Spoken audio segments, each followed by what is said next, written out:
Hello friends, school શરૂ થતાં જ દરેક માતાઓને એ ચિંતા રહેતી હોય છે કે બાળકોને ટિફિનમાં એવું શું આપવું કે જે એ લોકો પસંદ કરે, એમની હેલ્થ માટે પણ સારું હોય અને ખાઈને પણ આવે. નોર્મલી બાળકોને પાસ્તા, નૂડલ્સ આવી બધી વસ્તુ વધારે પસંદ હોય છે, પરંતુ એમાં મેંદો હોવાથી આપણે એમને આપતા નથી. તો આજે હું શેર કરી રહી છું તમારી સાથે પાસ્તાની રેસીપી, પણ એના માટે હું યુઝ કરી રહી છું ડિસાનો બ્રાન્ડના પાસ્તા, જે બનેલા છે 100% ઘઉં તેમજ સૂજીના, જેની અંદર કોઈ પણ જાતનો આર્ટિફિશિયલ કલર, આર્ટિફિશિયલ ફ્લેવર કે પછી પ્રિઝર્વેટિવ ઉમેરવામાં નથી આવ્યા. આ 1 kgનું પાઉચ છે. આવા મેં 2 પાઉચ છે એ ઓર્ડર કર્યા છે. આ સોર્સ ઓફ પ્રોટીન છે. આની અંદર 0 કોલેસ્ટ્રોલ છે અને નો ટ્રાન્સ ફેટ છે, જેને તમે ઇઝીલી બાળકોને આપી શકો છો, કારણ કે આની અંદર મેંદો છે એ યુઝ કરવામાં નથી આવતો. આની અંદર તમને એલ્બો પાસ્તા, એના સિવાય તમને સ્પગેટી, પછી મેક્રોની વગેરે મળી જશે. તો તમે લિંક તમને હું ડિસ્ક્રિપ્શન બોક્સમાં આપી દઈશ, તમે એક વખત વિઝિટ જરૂરથી કરજો. તો ચાલો આપણે પાસ્તા બનાવવાની શરૂઆત કરીએ. તો એના માટે મેં અહીંયા ઇલેક્ટ્રિક કેટલ લઈ લીધી છે, જેની અંદર આપણે પાણી મૂકી દઈશું. તો અહીંયા મેં 2 ગ્લાસ પાણી લીધું છે. કેટલને આપણે ઓન કરી અને ત્યારબાદ આપણે એની અંદર પાસ્તા છે એ ઉમેરી દેવાના છે.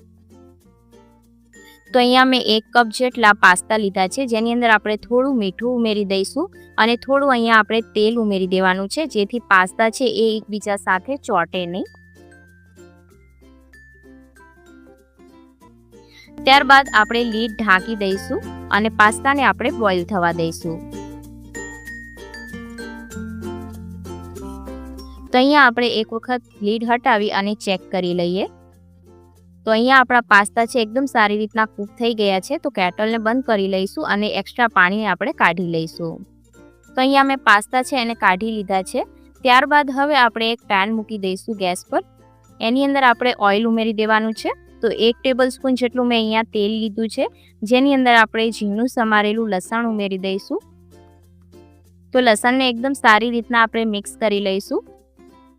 ત્યારબાદ આપણે એની અંદર ડુંગળી ઉમેરી દઈશું અને ડુંગળીને પણ આપણે તેલની અંદર સારી રીતના સાંતળી લેવાની છે. ત્યારબાદ આપણે એની અંદર કેપ્સિકમ ઉમેરી દઈશું. તો અહીંયા વેજીટેબલ તમે તમારી પસંદના કોઈ પણ ઉમેરી શકો છો. ત્યારબાદ એની અંદર થોડું મીઠું ઉમેરી દઈશું, જેથી એકદમ સારી રીતના એ કૂક થઈ જાય. ત્યારબાદ આપણે એની અંદર ટોમેટો ઉમેરીશું. તો અહીંયા તમારે ટમાટર ના ઉમેરવું હોય તો તમે સ્કીપ કરી શકો છો, પણ આનો ટેસ્ટ પણ સારો લાગે છે પાસ્તામાં, એટલા માટે હું ઉમેરી રહી છું. આની અંદર તમે મકાઈ પણ ઉમેરી શકો છો. ત્યારબાદ હવે આપણે એની અંદર ઉમેરી દઈશું 1 ટેબલસ્પૂન જેટલું કશ્મીરી લાલ મરચું, જેથી કલર સારો આવે. અડધી ટેબલસ્પૂન જેટલું હળદર પાવડર, 1 ટેબલસ્પૂન જેટલો કાળા મરીનો પાવડર ઉમેરીશું અને સારી રીતના મિક્સ કરી લઈશું. આની અંદર તમે ઓરેગાનો તેમજ ચીલી ફ્લેક્સ પણ ઉમેરી શકો છો. ત્યારબાદ 1 ટેબલસ્પૂન જેટલું આપણે ટોમેટો કેચઅપ ઉમેરીશું, એને પણ સારી રીતના મિક્સ કરી લઈશું. અહીંયા તમે શેઝવાન સોસનો ઉપયોગ પણ કરી શકો છો. ત્યારબાદ આપણે એની અંદર વિનેગર ઉમેરીશું, જેથી એની અંદર સારો ફ્લેવર આવે. તો અહીંયા 1 ઢાંકણ જેટલું મેં વિનેગર લીધું છે, એને પણ આપણે સારી રીતના મિક્સ કરી લઈશું. ડિસાનો બ્રાન્ડની અંદર તમને અલગ અલગ ટાઈપના પાસ્તા મળી જશે, જે 100% ઘઉંના લોટના બનેલા હોય છે. તો તમે એક વખત જરૂરથી ચેક કરજો. ત્યારબાદ હવે આપણે એની અંદર પાસ્તા ઉમેરી દઈશું. તો પાસ્તાને આપણે એકદમ સારી રીતના મિક્સ કરી લેવાના છે.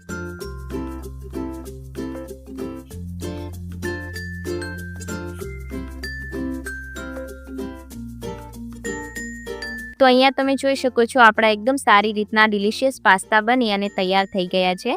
જો તમે આ રીતના પાસ્તા બનાવીને બાળકોને આપશો તો એ ખુશી ખાશે. અને આની અંદર મેંદો નથી, એટલે આપણને પણ એવું નહીં થાય કે આપણે બાળકોને કંઈ હેલ્ધી જમવામાં નથી આપ્યું.